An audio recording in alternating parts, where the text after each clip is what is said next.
All right, hi everybody. Thanks for joining. This is the VTC Wilderness Medicine Journal Club. This month we're talking about toxic plants and toxic plant induced dermatitis, which is toxicodermatitis, if you had a wondering of what that was actually called. Just to get things started, we made a new website for the Journal Club series. I just wanted to take a second or two to go through it in case you have any questions. It should be pretty straightforward, and I put links on the Instagram page, and it's in each email now, so it should be pretty accessible.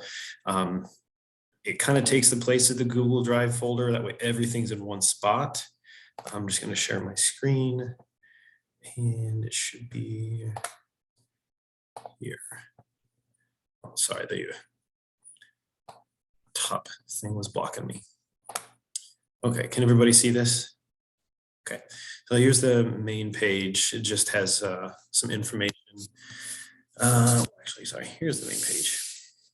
Link to Instagram, just a little brief background. It's got our residents and fellows that have been involved. And the schedule, and oh, I gotta let in somebody else in the waiting room. Schedule here, I think that might be pretty useful for everybody here. This Google Calendar, if you just click on it, should directly import to the entire folder, the entire calendar to your Gmail. Or if you prefer, you can just click on each event and add each event to your Gmail. There's flyers for the schedule of this ending session as well as the upcoming session. And we can go further through this later, but the end of the current 6 month cycle is this session today. So over the next month or so, I'll draft the FOM credit certificates and email them out based on participation from each Zoom meeting. And then this January session begins our next cycle. It'll be slightly different as we're having our fellows essentially take turns running each session. And then I'll just be basically doing this intro portion and chiming in every once in a while, helping them choose articles and bounce ideas off me, just getting more fellow involvement. This next tab has the list of the current cycle we're on, which will be obviously edited soon, with a drop-down menu with Zoom links to each session. So that's all the way through June as of now. Directly embedded in it now, I put the registration form here.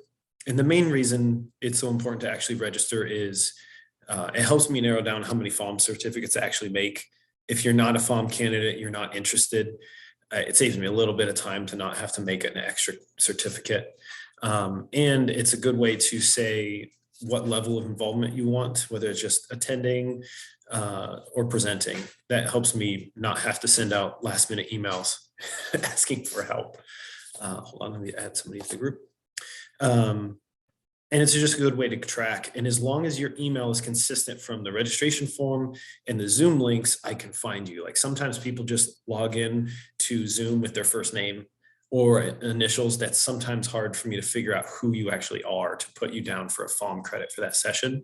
So in the Zoom meetings, and that's a good tip for now, if you can change your name to your first and last name, it makes it very easy for me to figure out and cross-correlate with past sessions and the registrations.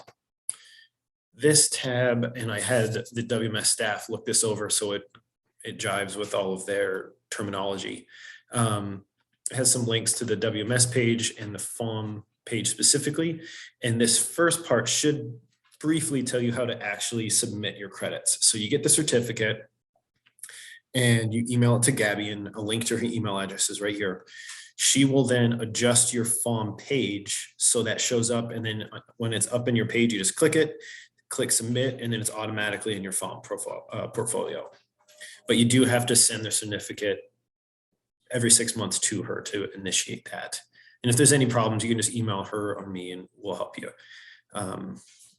So far, there's been no repetition on certificate topic, so it should just keep going that way. We might start repeating here in the next 12 months because we've done this for 3 years now, but so far each one's been different.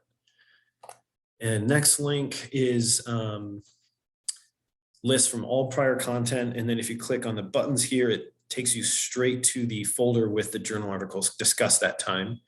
And right here is every YouTube video that's been uploaded. We've been doing it for, well, 16 videos, so a year and a half about. So you can find them all right there. And I'm happy to add more once I get more additions for this. But some kind of in-person hands-on training if you live in the Southeast. Our nonprofit affiliated company, Blue Ridge Adventure Medicine, teaches AWS, Swiftwater Rescue, BLS, Wilderness First Aid, and other training courses. And we can do group training as well as kind of local travel groups if needed. And then obviously the DIDM, FOM programs can be found in the Wilderness Medical Society. And I've done 2 of those 3 programs, and I definitely recommend them. See how my budget and time constraints allow for the 3rd. But otherwise, it should be pretty straightforward here. Instagram, I'll do my best to keep that uploaded for information on each session and send out notices. Otherwise, I'm going to get back to our current session. And I believe Sarah wants to go first. So take it away with our first article.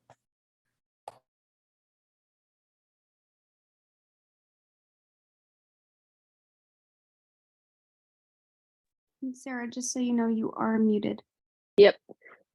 Now, does this show you just the slide, or are you seeing like my whole screen? You're seeing my whole screen. I see your, what is it, Google Slides or PowerPoint? Yeah. Hold on. Sorry.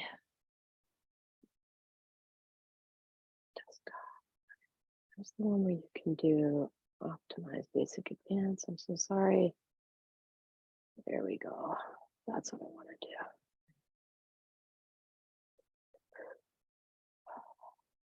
What are you doing?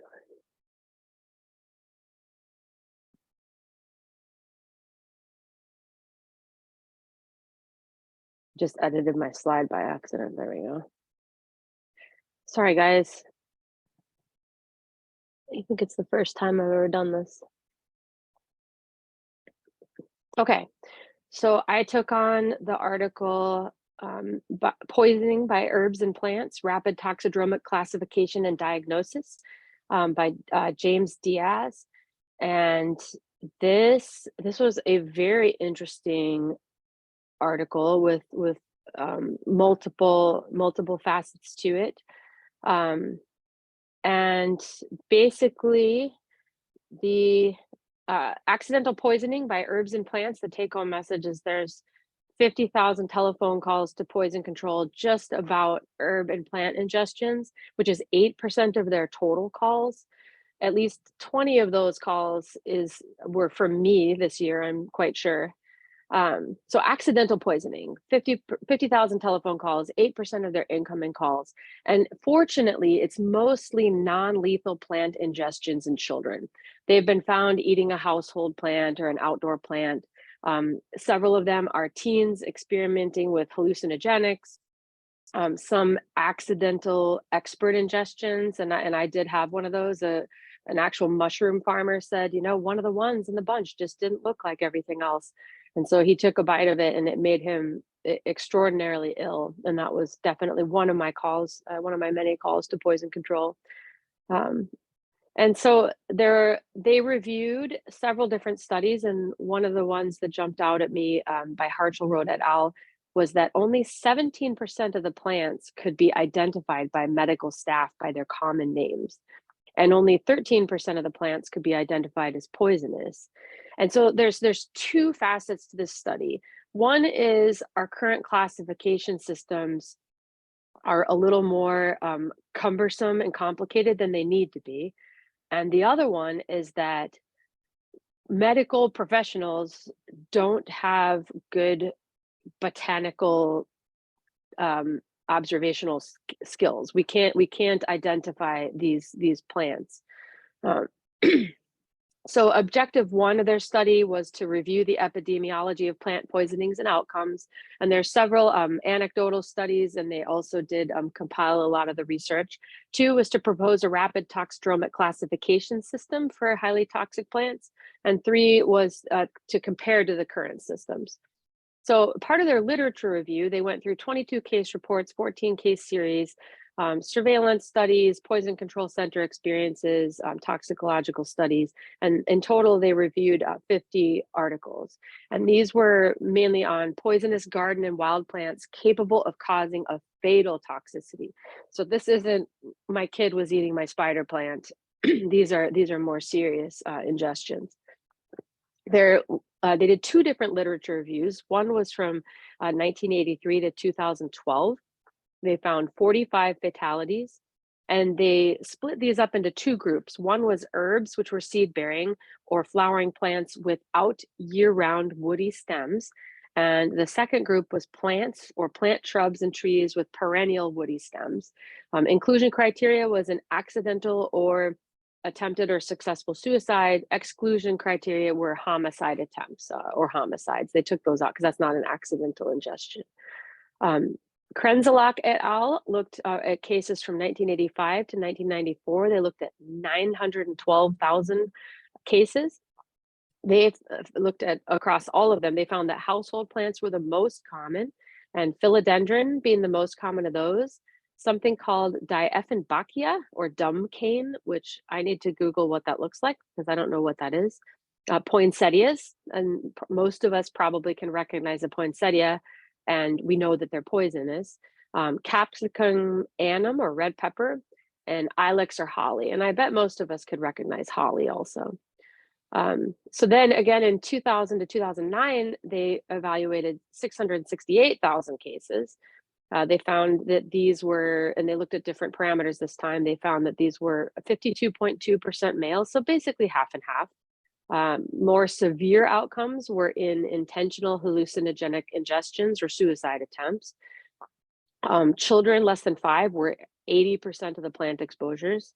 Most of them were accidents. Some were due to attempts at witchcraft, a belief that the substance would be an aphrodisiac, suicide attempt, and homicide attempts. And the thing that really struck me in Hartshell Road et al., they found that ED staff failed to identify a poisonous plant 87% of the time. And that's not really our job, is it, right? We're not necessarily trained to identify these poisonous plants, but and we can certainly always call poison control, and Google sometimes is my best friend. But it's kind of that's a shocking number. I would expect that some of us would be amateur horticulturists or botanists and would have a little bit better recognition of these poisonous plants. So that's the first problem. The first problem is we don't know how to recognize poisonous plants. The second problem is that the current classifications there's different classifications. And so some of them are classified by how they work pharmacologically, like alkaloids, glycosides, terpenes, resins. That's going to be fairly complicated for someone like me who likes to think in simple terms. The Nelson et al. Classification is by chemical compounds, so a little more easy for me to digest: anticholinergics, calcium oxalate crystals, cardioactive steroids, GI poisons, mitotic inhibitors. But that's a pretty long list too, and we're not going to necessarily. I'm going to have to go back to that every time I need it. I'm not going to remember that. So they were proposing a new classification in this study to classify by toxidromes. So they would they would lump them into cardiotoxic plants, neurotoxic plants, cytotoxic plants, and gastrointestinal or hepatotoxic plants. And that's simpler. I can really wrap my head around that, and I like that. So in the toxidromes, the cardiotoxins, we're looking at like digitalis toxicity-like symptoms, also nausea, vomiting, bradycardia, hyperkalemia, AV conduction blocks, or ventricular arrhythmias. Neurotoxic becomes more of our anticholinergic, facial flushing, dry skin, tachycardia. They might be hallucinating, they might be combative, nicotinic, ataxia, tachycardia, hypertension, seizures, weakness, paralysis, respiratory failure.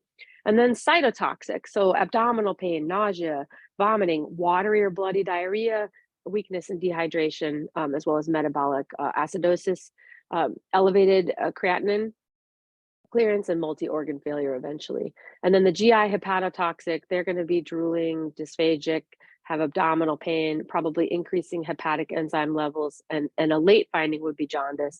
And in my experience, those people are also vomiting. And so then they do a further breakdown of the different types of poisons and where you would find them. And so if you do nothing else when you look at this paper, just look at the tables, and keep those, laminate them, and keep them in your ER, because this took a lot of work on their part. It's very thorough and it's very helpful. So the cardiotoxic, lily of the valley, foxglove, oleander, Star of Bethlehem, I don't think I could recognize some of those, but I could look them up, and it's nice to know that that's what they do. Um, and then they also they break those down by their mechanism. So it's a cardiac glycoside, and it inhibits cellular sodium, or it's a sodium channel opener, or a sodium and calcium channel blocker with digitalis like effects, anticholinergic. And so these, if you do nothing else, do look at this paper, do take these tables and add them to the resources in your practice. And again, they go over the neurotoxins, hallucinogenic, nicotinic, and on the far right, they go over all of the different types of plants that would be toxic and could fall into that group. And then cytotoxic, again, if you do nothing else, look at these tables. And this one I had trouble getting it to screenshot, so I just took a picture of it. And this is the GI hepatotoxic. And they can do anything from occlude the hepatic vein, like almost creating like a Budd-Chiari-like syndrome, cause pulmonary hypertension. And this actually is a large group of common interior plants.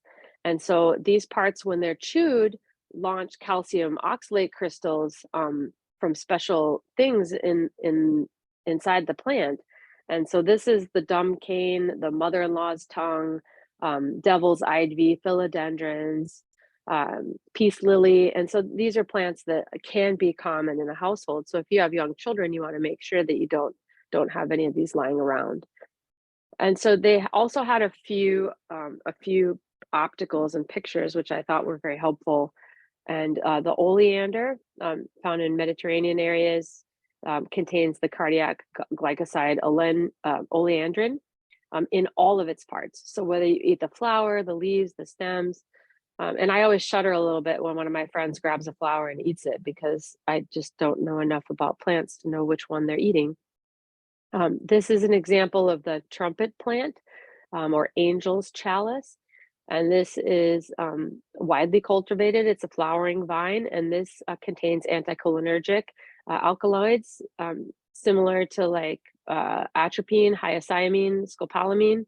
And teas brewed from this plant can cause a central and peripheral anticholinergic syndrome with delirium and hallucinations. And we all know that sometimes people do that on purpose, but they can also take it too far. It's difficult to manage their doses in that. The one on the right, figure 2, is death camas. These are beautiful flowers. I mean, but all parts of this plant are toxic, and they contain sodium channel activators that are refractory to reversal. You can't give it digoxin specific FAB and reverse it. So then the hollow stem of the water hemlock have caused fatalities when chewed, and people used to take these and try to make them into whistles and stuff, and it can be fatal when it comes in contact with the mucosa. On the right, these castor bean seeds are often used in tropical native jewelry, and they release ricin, which is a powerful protein synthesis inhibitor when chewed, and they cause severe gastrointestinal toxicity and multi-system organ failure. So if you're making jewelry out of that and you put a little necklace on a kid and they're chewing on it, you can see how that can become a problem. These are rosary pea seeds, which are often used in tropical jewelry also, and they release a toxin when chewed that can have a severe gastrointestinal toxicity and cause multi-system organ failure as well. Ripe elderberries on the American elder tree. The ripe berries are edible technically and often used in juices and jams. The leaves, stems, bark, and roots of elderberry trees contain cyanogenic glycosides, which cause symptoms similar to a cyanide poisoning. So these are several edible fruits are like this. So the apple and the crabapple, or apricots, cherries, peaches, plums. Oh, sorry, I messed up my slides there. Some of those contain cyanide releasing glycoside within their kernels. And so I copied in sort of their 2 conclusion paragraphs. But the point of this is that most plant exposures are due to non-toxic plants or relatively non-toxic amounts of poisonous plants. General management of poisonings by unknown plants is supportive. And based on those 4 presenting toxidromes, whether it's cardiologic, neurologic, with the exception of you can use the Digibind or Digifab to inactivate ingested cardiac glycosides and physostigmine to reverse some plant toxin induced anticholinergic syndromes. But otherwise, there's really no effective antidotes for most of these plant toxins. Most gastrointestinal decontamination techniques aren't really indicated. Oral activated charcoal administration, if the poisoned patient is conscious, alert, cooperative, and presents within 60 minutes of the potential lethal ingestion.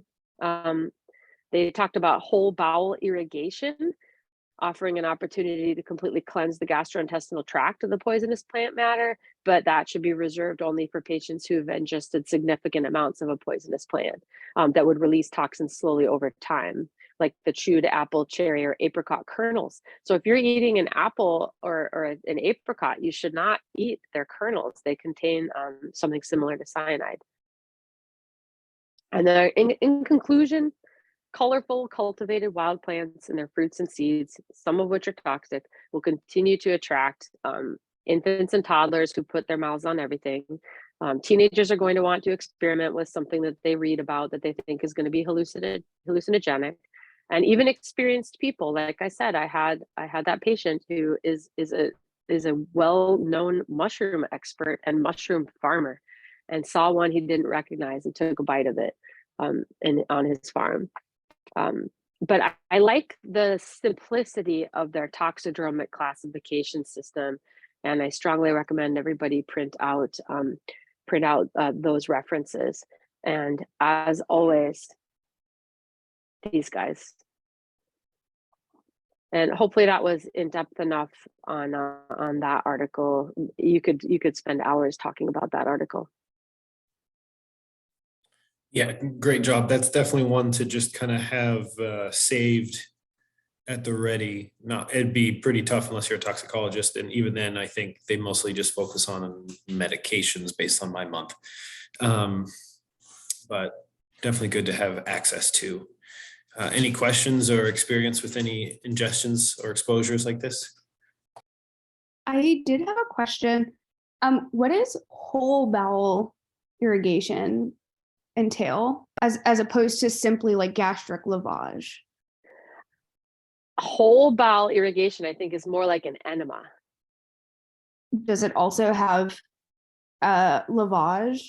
I'm just because when I think about toxic, I guess it's more the issue with chemical things causing whole damage. bowel irrigation generally refers to giving somebody an entire bottle. It's like a colon prep.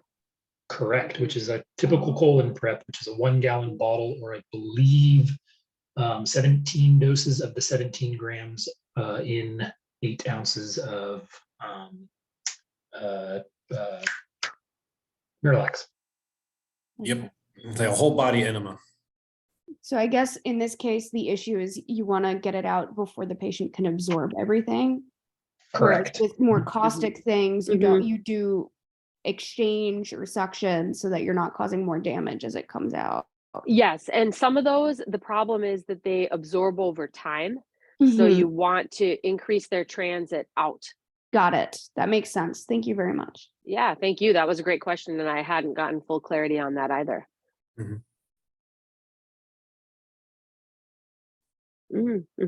I like the N-acetylcysteine suggestion.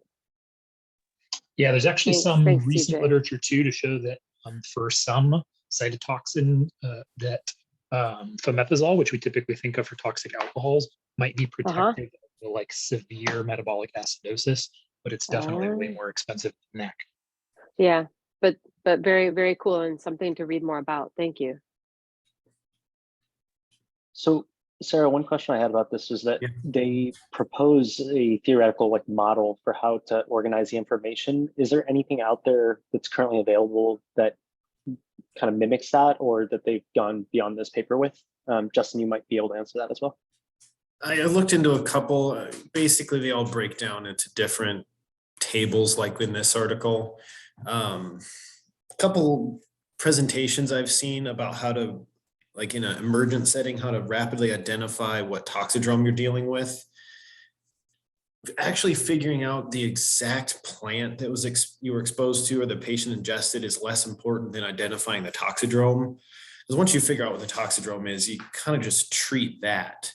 Because for the most part, there's not antidotes unless it's like a digoxin fab treatment. And you'll probably have caught that, hey, patients had an ingestion and now they're having this weird digoxin overdose like EKG findings and symptoms. So I would recommend kind of going by the patient's presentation and symptoms, working back to find the toxidrome. I mean, whether it was oleander versus the rest in the family doesn't really matter. If it's, water hemlock, you can kind of identify if the patient has a picture with them, but I would go by symptoms and findings. Cool, thank you. Mm-hmm. I haven't really seen many exposures other than like the little kid puts a house plant in their mouth. I've seen those a couple times. For the most part, it's dose limiting because it hurts. Like it spits it out. And then they just get tiny, tiny little barbs, basically. You need a microscope almost to see them, or like a little lens to see them, but they just get like oral pain almost and a little oral swelling. But otherwise, the potential to see these is everywhere. Like I put in that post, like every garden center, you can find these plants. They're everywhere. And I've just taken walks along a path we have in here in Roanoke, Virginia, called the Greenway, and I've found some like elderberry. It's at every home goods store. Like you can find this stuff everywhere. Not suggesting you buy it, just saying be on the lookout because it's everywhere. Like I toured the Smithsonian Garden Center, and they had a toxic plant area, and the kids were just like right up into it, and I was like, well. All right. I'm gonna be a little concerned if somebody goes to the store and buys all these plants now. Yeah, not condoned or recommended by the Lotus Medical Society. When I was a resident, like I put in that post, I borrowed a bunch of preserved plants from, it was the University of Michigan, like botany department. They have a bunch of dried and pressed plants preserved. And funny enough, there was only one family of plants in the entire, it was like going into a library where shelves and shelves of preserved plants were. The only family of plants that had a skull and crossbones on it. On the exterior, every item inside, poison ivy. Poison ivy, poison oak, poison sumac. Those three had skull and crossbones. Notice after notice after notice, and I think it'll come up in one of these articles why. It's basically because the oil could still be causing a reaction with that. I just thought it was funny that after row of every toxic plants you can read in every like children's story, they're all not labeled except for poison ivy. But it's just kind of funny what the botanists are actually worried about. Great job, Sarah, and if you need to hop off because the day was rough, feel free. And then we have two more presentations. Skylar, Drew, is it okay if Skylar goes next?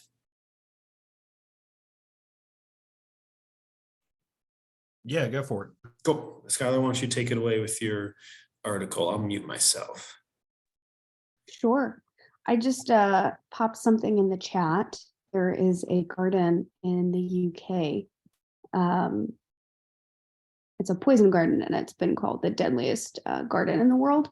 And I think it would be very cool to visit because you could admire these plants, but in a safe environment. Okay, so I am going to talk about poison ivy, oak, and sumac. Let me share my screen.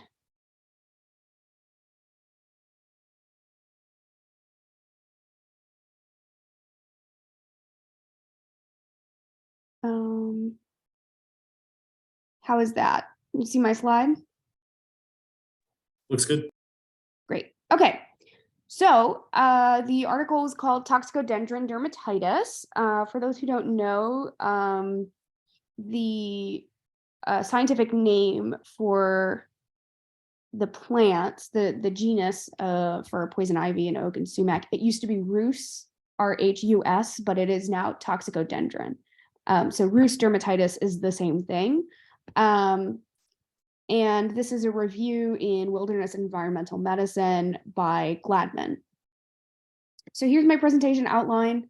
It overall follows the same sections of the study itself: introduction, epidemiology, identification, immunohistochemistry, pathophys, clinical features, treatment, prevention, and then I have some final thoughts and my references, because I did add some things just for the presentation purposes.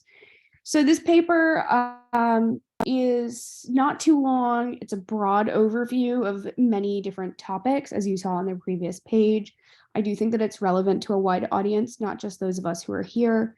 It is a review, and they didn't mention much in the way of methods, except that they did a Medline search with the term Toxicodendron dermatitis, and then the sources that they deemed relevant. They then went through the bibliographies of those sources and also looked for good sources in those. They didn't really provide statistics on inclusion exclusion criteria or how many papers were included.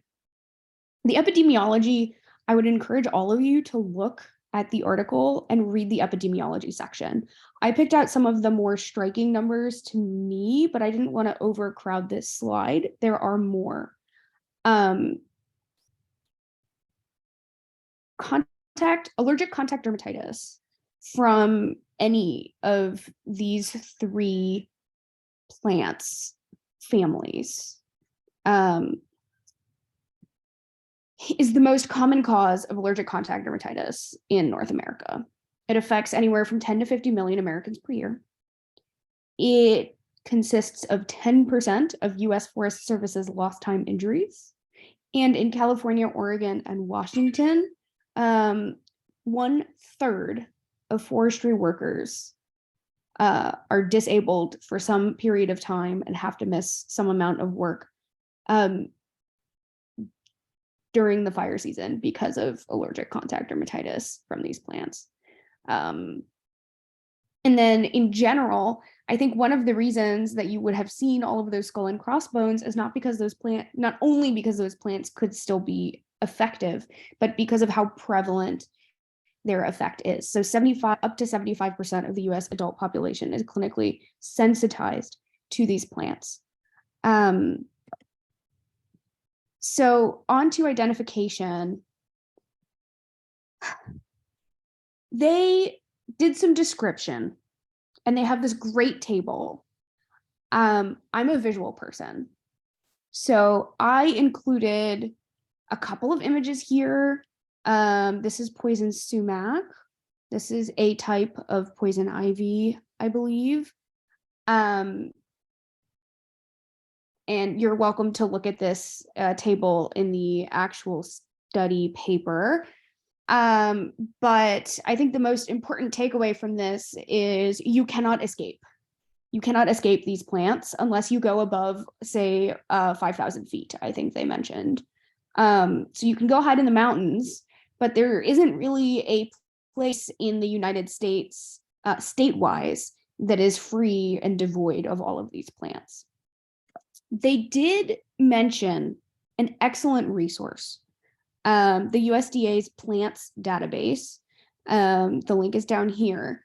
And they said you could just search the term toxicodendron. And so here I have an example. I searched toxicodendron. I just did a basic search for scientific name. And then what I did was I selected image search. And that just narrowed it down to the 6 species that are prevalent in North America. And for each one that you click on, the main page, the general page tab here, will show you an image, some information, and the geographic distribution. But if you were to click on the images tab, you get multiple images that have been submitted. So here I have some examples. This one here is poison sumac. And this is a type of poison ivy. When you hear leaves of 3, when I was a child, I always thought of like English house ivy, which has 5 points on each leaf. And I always thought leaves of 3, let it be, meant there were 3 points on the leaf, not 3 leaves together. Some poison ivy plants, which are serrated, do have 3 points, but the leaves of 3, let it be, refers to the fact that all of these plants typically have clusters of 3 leaves together. So 1, 2, and 3, and the middle one is usually a little bit longer. Not always, though. Poison ivy has this woody stem vine, which will change color with the seasons, but the leaves will fall when it gets cold out. And then here's an example of poison oak. You can see it still has the kind of the 3 leaves together thing, but these, instead of being pointy or smooth like the sumac, have a more kind of bubbly serrated edge, which is a little reminiscent of oak. So I like the images because I'm a visual person. They talk about immunochemistry briefly. And my takeaways from this section of the paper are there's this thing called an urushiol. Urushiol's are a catechol ring with a side chain, either at C3 or C4. Here's some images I found. These are all examples of urushiols. What matters about urushiols is both parts of them are allergenic, the ring and the side chain. So you put them together and they're like extra allergenic.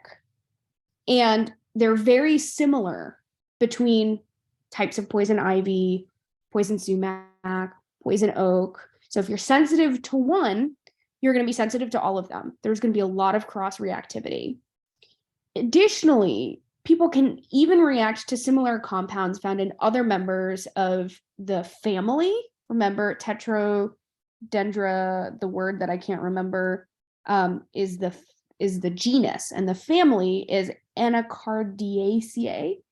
And even some non-Anacardiaceae plants, you can have cross reactivity if you have a really severe allergy to something with urushiols in it. So like mango is kind of distantly related, and you can be allergic to the sap on the skin of the mango if you have really bad poison ivy allergies. And all parts of the plant contain the evil oil, the leaves, the stems, the roots, and the fruit of the skin. So none of it is safe. And in fact, the oil will dry very quickly. And once it's dry, it maintains its allergenicity. Dry, arid regions appear to provide better preservation in the long term, but essentially they can continue to be allergenic indefinitely, which is why there were so many markings on the book. For the pathophys, the contact dermatitis caused by these plants is an allergic contact dermatitis, not an irritant contact dermatitis. So it is a true allergy, which means you must have been sensitized. You will not get a reaction on your first exposure. It is a type 4, which means it's a delayed hypersensitivity reaction, and it is CD4 helper T cell mediated, not antibody mediated.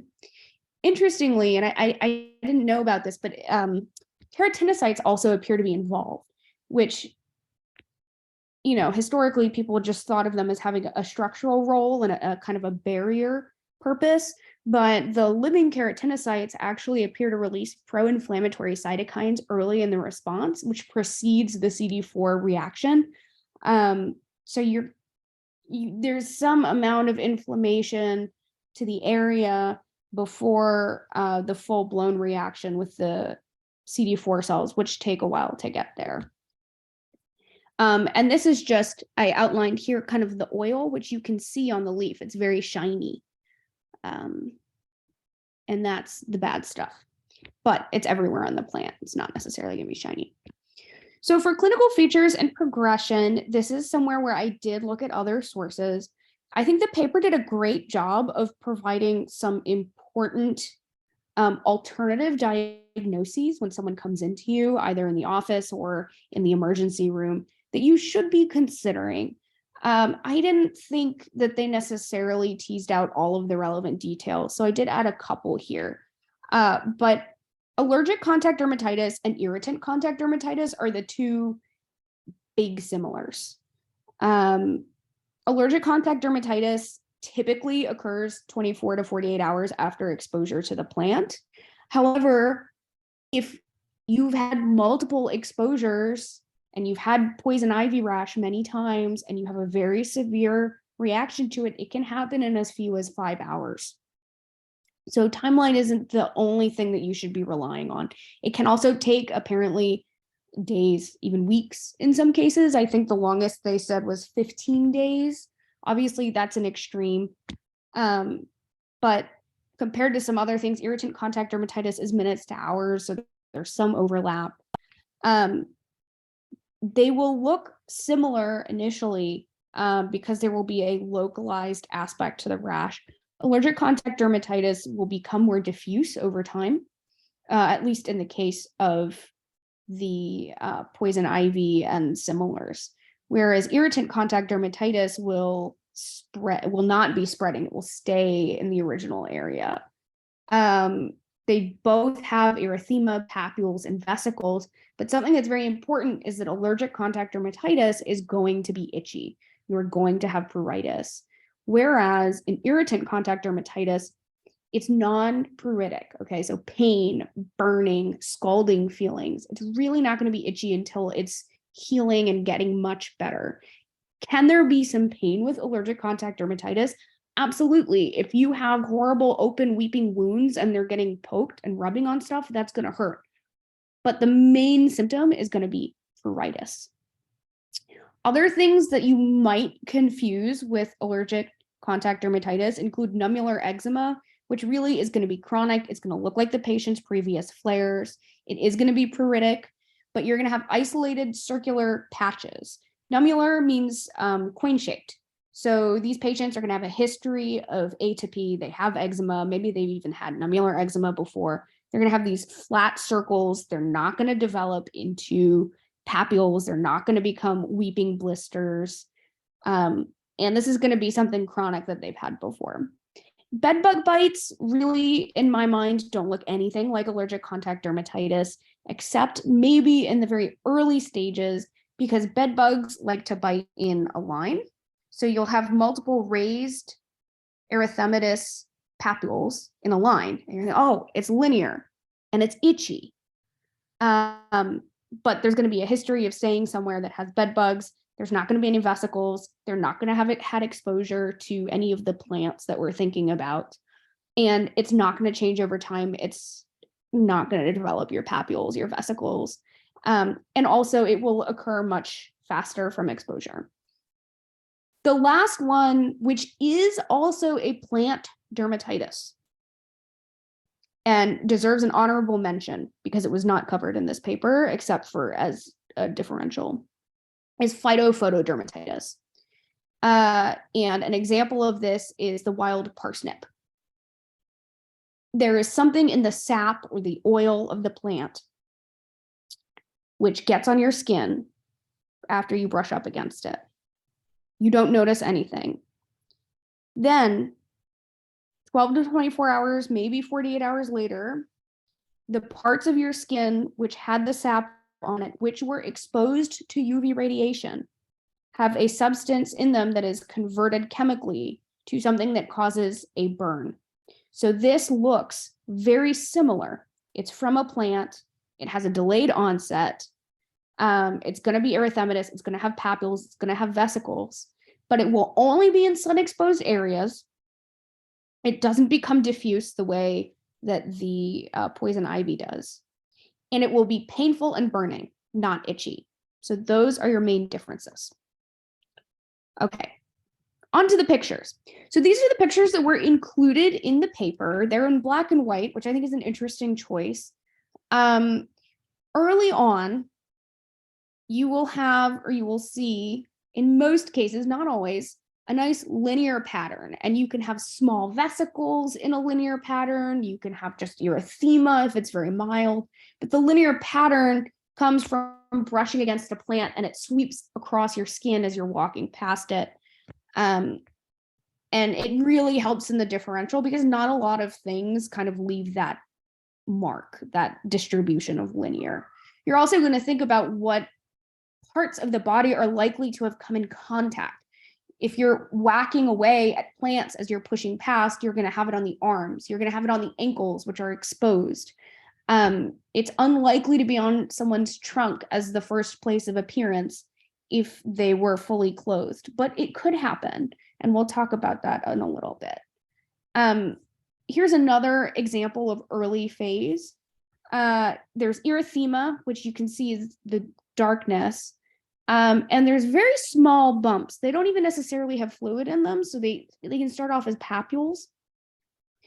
As time progresses, individuals tend to get vesicles. So now they're fluid filled.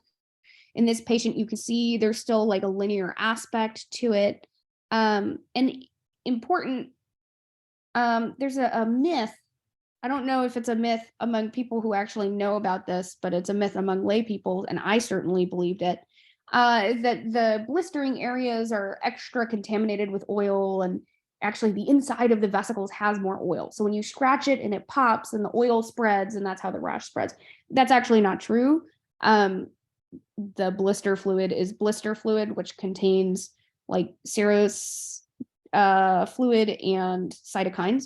But the oils are distributed over different periods of time, and you get different concentrations on skin of different thicknesses, and it's a delayed reaction. So it just shows up in certain places sooner.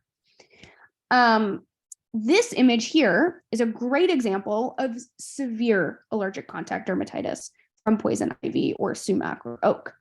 You can see that it is much more extensive than this case in terms of the erythema, in terms of the size. You're not vesicles. Now we're dealing with bullae. Some of them have burst. This is where you can get some pain involved in addition to the pruritus. And you can see that they're at various stages of healing as well.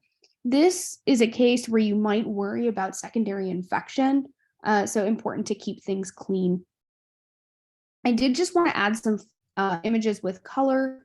Again, I'm a visual person, but I also thought it was interesting just to show in kids who get this frequently, you might see it on the face. You might see it on the face in other people too, you know, have it on your gloves and then you rub your face, but you can get really significant swelling. This kid has a shut eye. My brother as a kid got poison ivy and he was sent home from school because they thought he had pink eye from the swelling and redness. So, you know, and this kid doesn't have like these giant blisters. He's got little fine papules and vesicles, but he has the history of exposure and that was his diagnosis. So just something to consider. And then here are two different versions of kind of a linear exposure. Here you see individual vesicles, but here you don't. They've actually coalesced.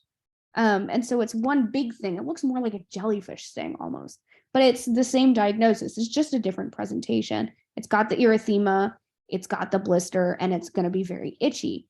But differences in color and texture and presentation are important to consider, especially because it's harder to find photos on different skin tones and different presentations and severity.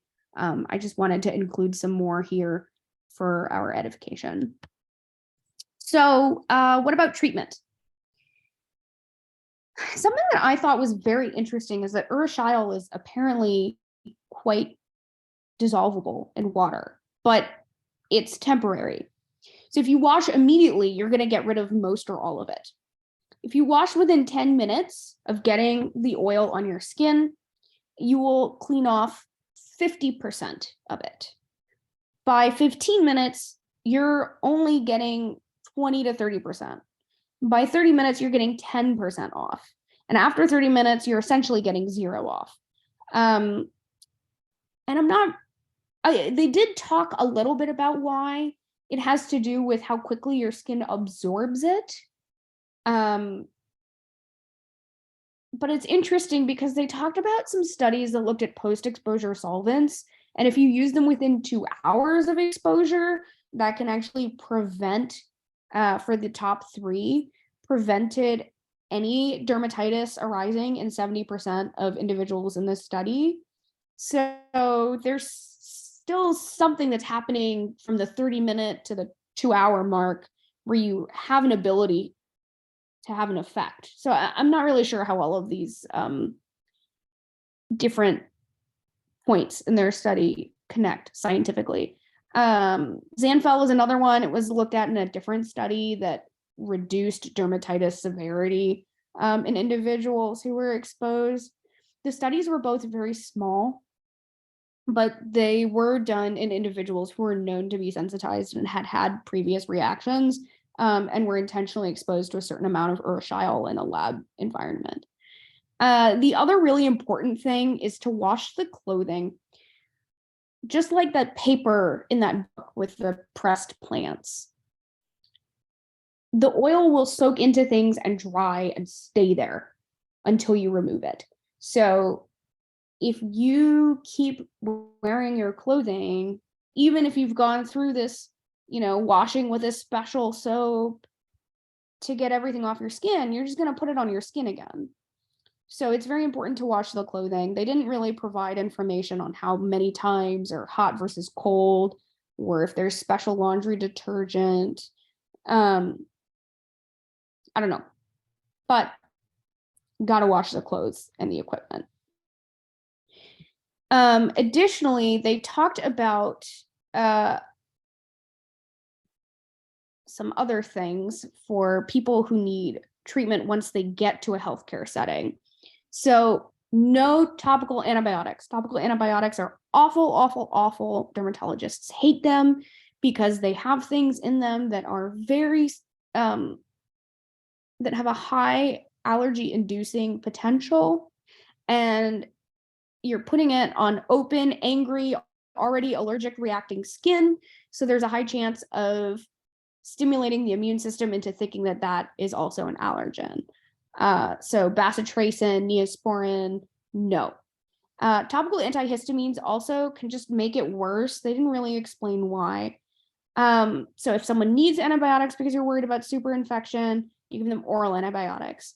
If you want to calm the itchiness topically, you can do topical steroids. If you don't want to use a steroid because of the skin thinning or because it's on a sensitive area or it's a child, you can use tacrolimus. They do mention in the study that they didn't find evidence that tacrolimus doesn't cause skin thinning, but there has been significant research done since then. You can find it on PubMed easily that shows that it does not show skin atrophy and actually showed recovery of skin thickness in individuals who were switched from steroids to tacrolimus for other reasons. Other topical options include colloidal oatmeal baths. They can do cool compresses and wet to dry bandaging. Calamine lotion is okay if someone wants something topical that will help with the itching. And as I mentioned, oral antihistamines. What do you do if you have a patient coming in with bad allergic contact dermatitis? They've tried these things, it's not helping. They have like 20% of their body surface area involved. It looks like that dude's ankle on the other slide. It's awful, it's scaring you. You give them systemic steroids. Really important, you have to give a high enough dose and you have to do a long enough taper or they will get rebound allergic contact dermatitis, which is awful because they just spent all this time trying to get over it and you've already established that it's severe in this individual. So the recommended dosing for a non-child is 1 to 2 milligrams per kg once daily for 7 to 10 days. And then the taper is also 7 to 10 days. Some people recommend longer. If you are worried about compliance, you can do a 40 milligram intramuscular injection of triamcinolone once.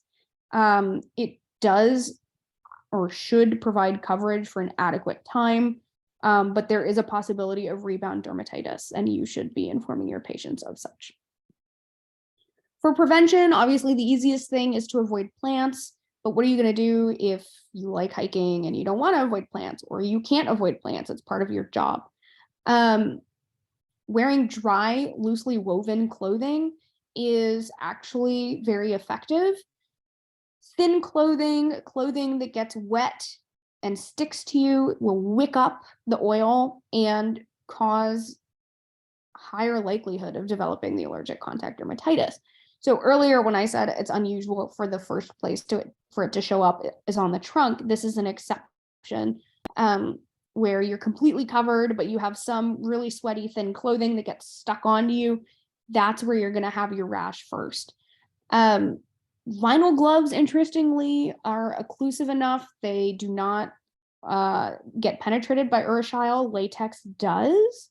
Interesting. I don't really know many people who use latex these days, but vinyl is an option. And then something that I did not know existed is barrier creams.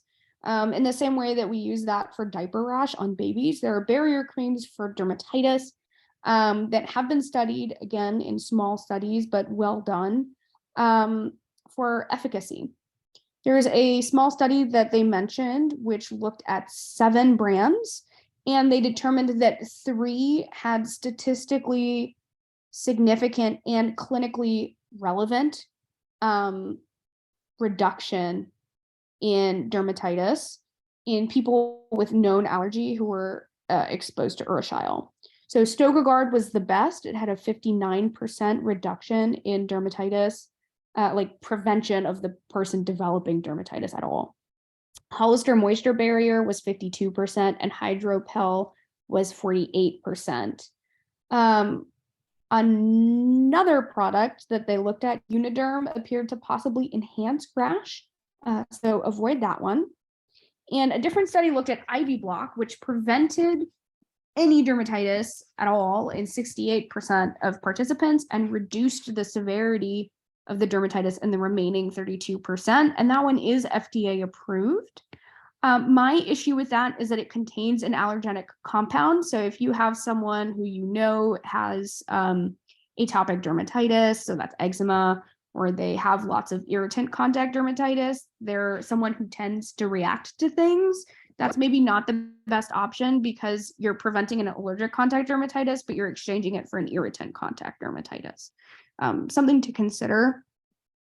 And this is the last slide. It's my final thoughts. I think that the paper does appeal to many readers. It talks about epidemiology. It talks about prevention for people who are interested in being outdoors. It talks about treatment, either for at home, if it happens to you, or in the clinic, if you see someone who's been affected by this. I think they do a great job of briefly discussing things and appealing to a lot of people. I do really wish they had more plant images. I like that they included a good resource, but if the best way to prevent this is to avoid plants, we need to know what the plants look like. They mentioned some great statistics about occupational manifestations and impact.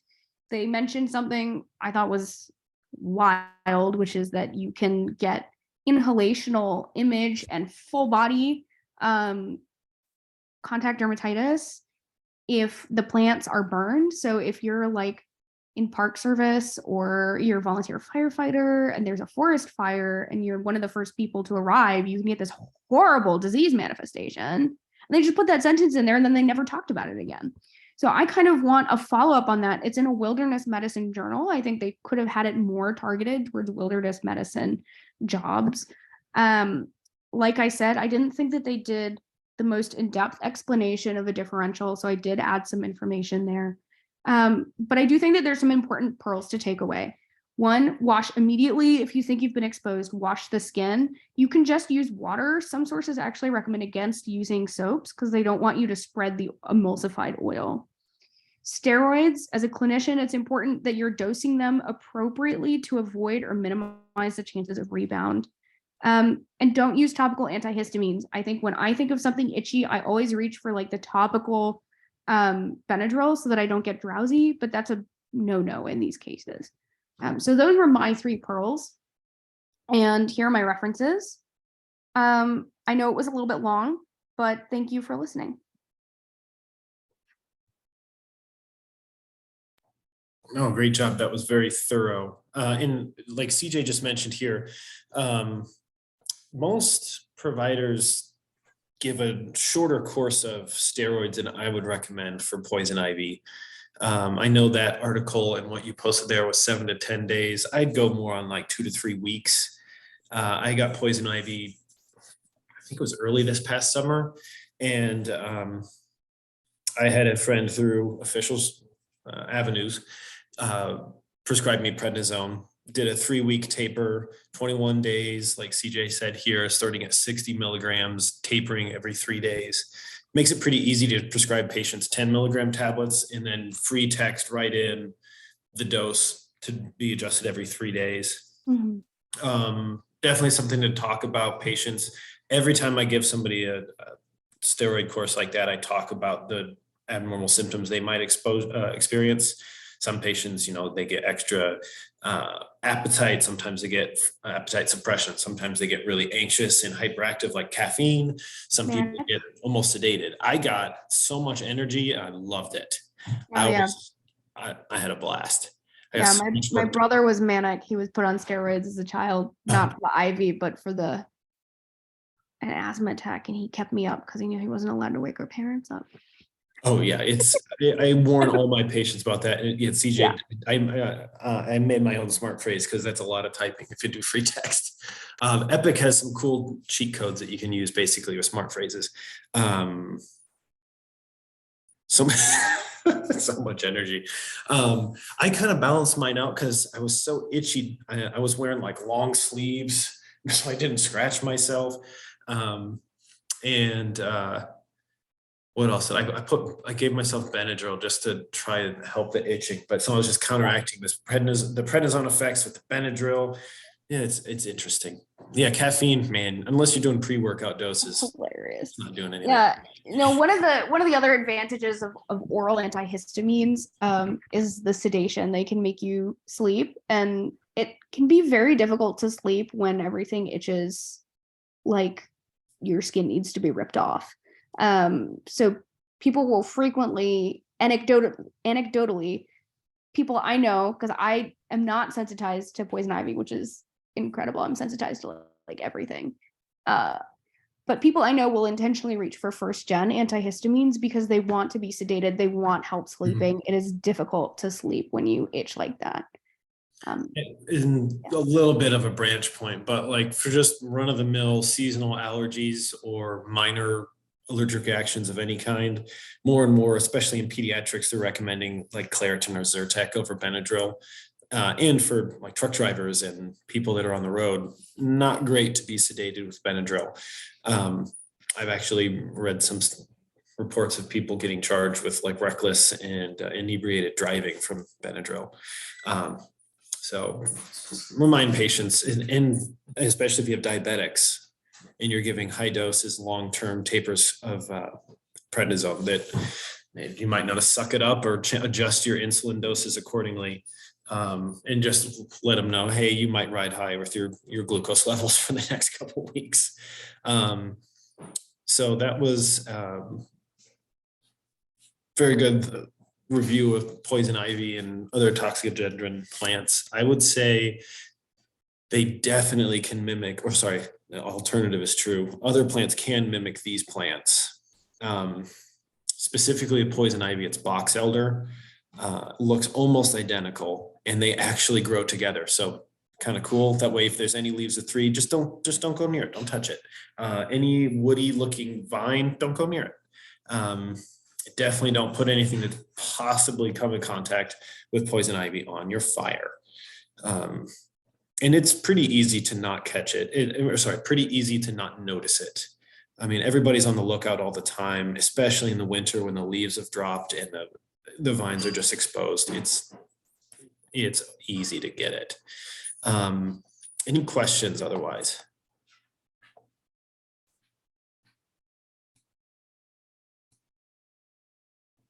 Just good to know honestly, the treatment, the prevention. If you attend, I think virtually or in person, the WMS conference, when they do their virtual, what do they call it? They're like the roundup of sponsors, basically. Zanfel is a sponsor and they have a booth, and I got, you get a free tube if you just like send them your email address, because Zanfel is kind of expensive. So it's a good way to get some free Zanfel every like 6 months. I was too late to identifying poison ivy as the cause of my rash, and I was outside of it. I thought applying the Zanfel just felt good. Probably a sham treatment, like giving somebody IM Toradol rather than 600 milligrams Motrin, because for some reason shots are stronger. It felt like I was doing something, even though it's not, because it's not washing off the compound. But I would recommend Zanfel. It's small group studies, but definitely recommended widely.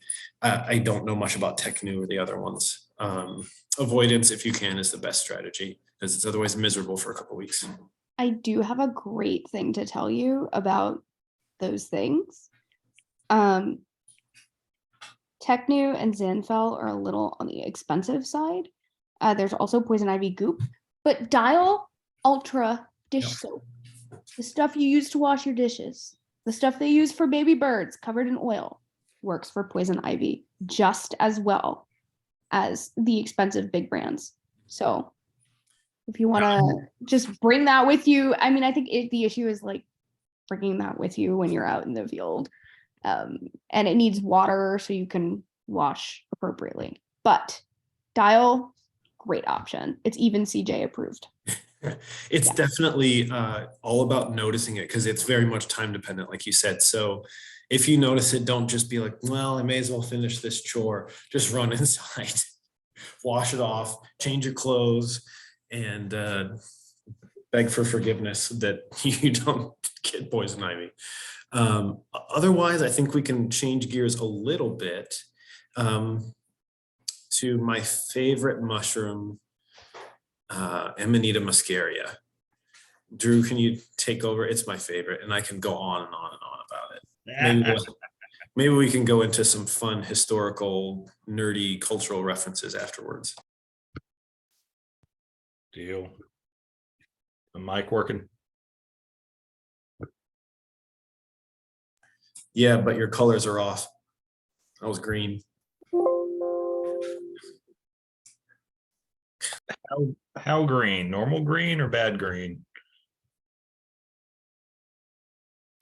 Lime. But hey, it's good. All right. So Dial may be cute, but the only thing that saves me from oil is the Dawn dish soap, because I have a truck date with my truck this coming weekend, hopefully, if it doesn't rain too much, and I'm going to be covered in axle grease. It's going to be great. But have the Amanita muscaria poisoning case report on a couple of patients. This is not the one-up mushroom. This is the one down. Here's the case. Yes, this does include a fatality.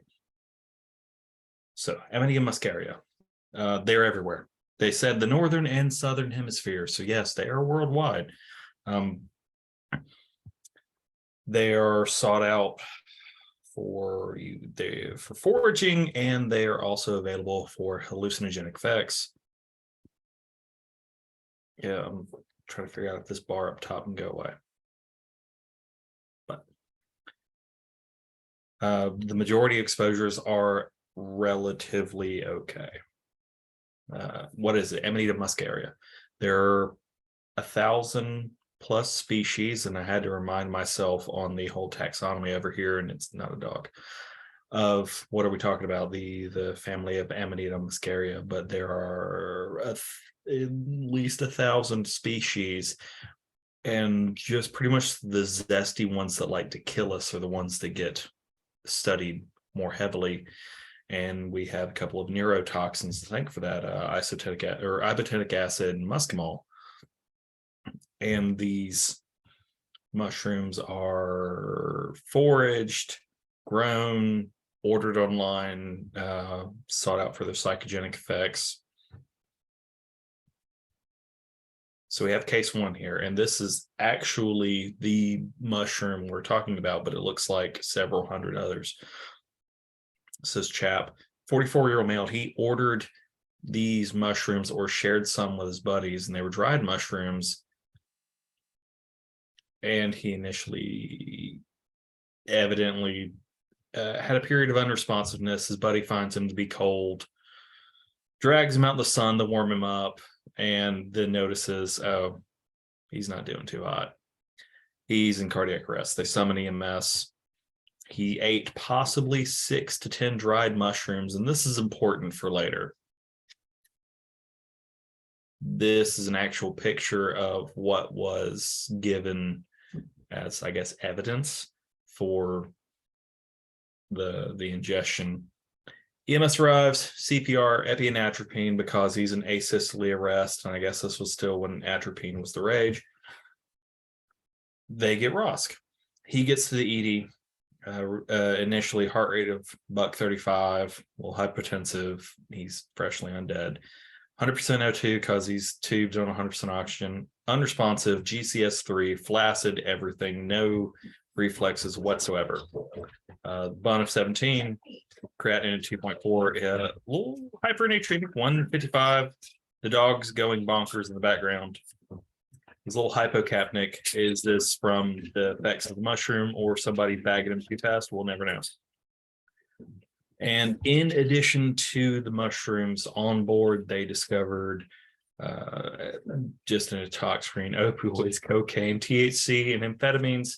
But as he was in a more just a tachycardia, he didn't have any TCAs. So that's a plus. The outcome. Day 9, after he had 0 improvement, care was withdrawn. The autopsy did not reveal any other explanations for his death, and it was ruled an accidental death due to Amanita muscaria.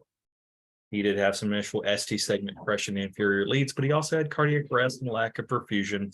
We'll do that to you, but it was just ruled an accidental overdose due to Amanita muscaria. Case 2. These are also the same mushroom, but they're also very similar to many other mushrooms. This chap is in Turkey, and he's foraging in his yard for mushrooms for dinner. 75-year-old male, diabetes, COPD. He foraged a mushroom, included it in dinner, and 30 minutes later, he presents to the ED with nausea and vomiting. Auditory and visual hallucinations, but his vitals are otherwise fine. 5 hours later, he's gone from GCS 15 to 8, hypotensive, bradycardic. They tubed him for airway protection, and he's generally presenting sort of cholinergics of slobbery, bradycardic. He gets atropine, and with his hypotension, he gets a norepinephrine. And without sedation, he assumes a GCS of 3 with constricted pupils. Mentionable labs, they only mention a BUN 45 and a creatinine of 1.45. EKG with right bundle branch block, but that's all they mention on that. They don't dig anything deeper into it. Does it actually have any effect on his cardiac conduction? So the next day, 24 hours later, he is assumed GCS 14, and unfortunately during his hiatus, he got a little bit of aspiration pneumonia. He's fine. He'll be fine. So what they got from him were muscimol and ibotenic acid. They were in the mushroom samples that he provided, because after he was done, or I guess he took to the ER, he had a full recovery, so he could provide these. They found these substances in the mushrooms and also in his blood via mass spectroscopy and liquid chromatography. So these were very far down the road kind of results. In the last 9 years, as this case report showed, there were 145,000 exposures reported to U.S. poison control and 23-ish deaths. Some of these are due to people order them, not me. Like, I want to order these mushrooms. I don't know what they are. Or I'm going to forage them without proper identification or training, or And evidently that unfortunate chap we mentioned earlier that I have the training and I grew them and I still ate this weird thing. Their effects. The psychoactive, several psychoactive things. Glutamic and GABA receptors and some cholinergic effects, hence why this gentleman went to slightly bradycardic. They gave matropine, and it's a consideration when they're showing up like that, though. I would think more cholinergic effects. He'd have dilated pupils, but that's Monday morning quarterback. The trend, though, these tend to have is a CNS excitation followed by depression.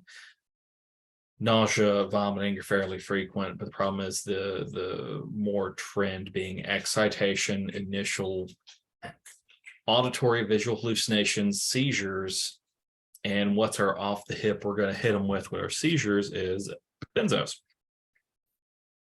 Just trying to get rid of that. And that presents a problem.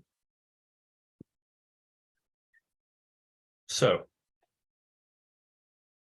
they may seize, but also they're going to be sedate on the second half.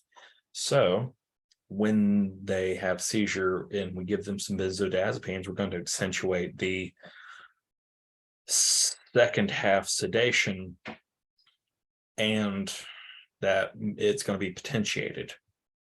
They're going to, if they have a seizure, we're not just going to stand there and give them the stare of life. We're going to give them benzodiazepines, theoretically. And in the event that they then meet that second half sedation, they've got the sedation they ingested, and then our benzodiazepines, and per the Moss all those referenced in this case report of the patients they looked at, 5 of 34, which is a small sample, but still needed intubation, and 4 of those 5 got benzodiazepines. So the importance of that dried effect, this is again the mushroom they recovered from that chap who died. The concentration of certain chemicals does change during the drying effect. The more fresh the mushroom is, the ibotenic acid, but as it dries, it converts into the muscimol, which I'm not very well versed in the specific effects of each. So overall, with 145,000 accidental ingestions of mushrooms, the vast majority are going to be okay. They may be nervous, they may be uncomfortable, there may be some nausea, some vomiting, a little bit of excitation, but the vast majority are okay. But severe outcomes do occur. The gentleman did not survive. Ate 6 to 10 dried, concentrated mushrooms and did not survive that. But the trend would be CNS excitation with second half CNS suppression, but usually they resolve within 24 hours. That second gentleman from Turkey, he had 24 hours of a rough time and subsequent aspiration pneumonia, but the transient effects of the mushroom did pass. And the important questions are how many mushrooms and how are they prepared? If they're dry, if they're fresh, is their sample available? Because I mean, identification is a problem, but also these compounds they're not heat labile, and if like they're cooking like this here mushroom risotto, the heat and the water are not going to destroy the toxins or the compounds. And when aware, local flora and also the season for, I guess, considerations of potency, but I wouldn't know how to describe potency of various mushrooms off the hip. Context, I have been driving out in the woods in West Virginia and seen some of the locals out hunting for truffles, and I thought it was super cool. But also I thought about, I hope they know what they're doing. And there's our case.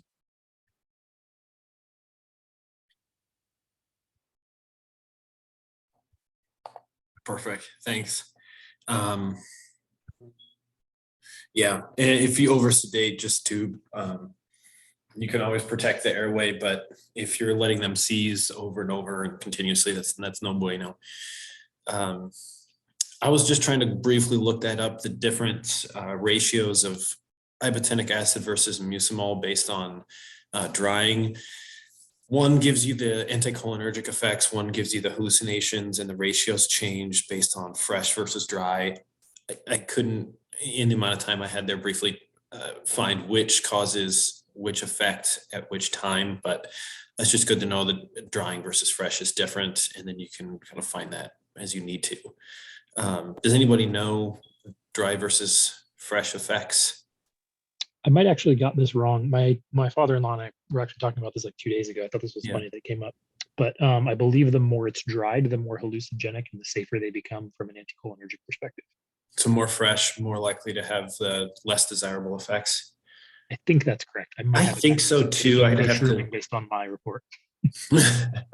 I'd have to delve a little deeper before I would say definitively which is right, but that's from what I remember, right? But so Drew was mentioning the visual hallucination effect that's common. Does anybody know the classic visual hallucination that patients get or ingestants get? Who I think I do. Probably. Anybody else? There's been some movies and some video games that include classic symptoms of this. Are we talking the auras? You might call it that, but it's size discrepancy hallucinations. Oh. So Alice in Wonderland shrinking, things bigger than they are in the person small. It's classic that the patient Mario Brothers. Yeah. It's classic that they feel like they're shrinking. So Mario shrinking is Amanita muscaria, Alice shrinking Amanita muscaria. That is literally in like All a makes sense now. Yeah. I think Mario grows, but I think it's because everything around him shrinks. It depends on which mushroom you eat. I guess it does nowadays. You have ruined Super Mario for me forever. Thank you. So yeah, he's just a little druggy. According to Mario, everything shrinks. So yeah, that's pretty classic for that. That is size discrepancy. Board exams might mention that. Amanita is not the main one they're going to talk about. It's going to be the more scary Amanita that they'll talk about. There's another classic, I guess you could call it religious figure who has a little size changing capabilities, who might have just visited your families recently. Santa. So there's been theories that the Santa coloration and his ability to go up and down the chimney might have derived from some quote unquote pagan rituals back in Northern Europe. Because back in like historic times, because I can't give you more specific time eras, is specifically Siberia. The natives there, they had an interesting way of ingesting Amanita. They noticed, and it's kind of how we found out what caffeine does with the goats. They saw reindeer tripping on the Amanita, and for some reason they thought it was better to drink the reindeer pee than to just eat the mushrooms. But they developed a like traditional, like I guess kind of like the Native Americans using the peace pipe. It was like a tradition, a situation that they would drink the reindeer pee and trip. So that's kind of where they came from. That culture then developed some religious practices that involved colors related to the Amanita coloration scheme. And then that led to possibly hundreds and hundreds and hundreds of years down the road, Santa. That's just another theory I read. There's a really cool YouTube video about it. They go into all these weird theories about it, but it's, I wouldn't say a safe mushroom, but if, and it's not probably what most people would use if they're going to go after some hallucinogenic effects of a mushroom, but it's kind of a complicated multi-component ingestion. So and it's got some fun facts like this. So next trivia night, hopefully it gives you an extra point or two. So I know there was a bit broad toxic plant ingestion and contact. You could parse it down into so many subjects within itself. But hopefully a little contact, a little ingestion, a little mushrooms, which are not actually plants, gets you a little bit of exposure, but hopefully that gives things a little initiation into it. Oh God, I don't know enough about Mario to get into this world, but I'm going to end the official recording here, and I'm happy to chat about stuff afterwards, but thanks for joining, and I'll see you in the January session on backpacking, injuries, and avalanche risk.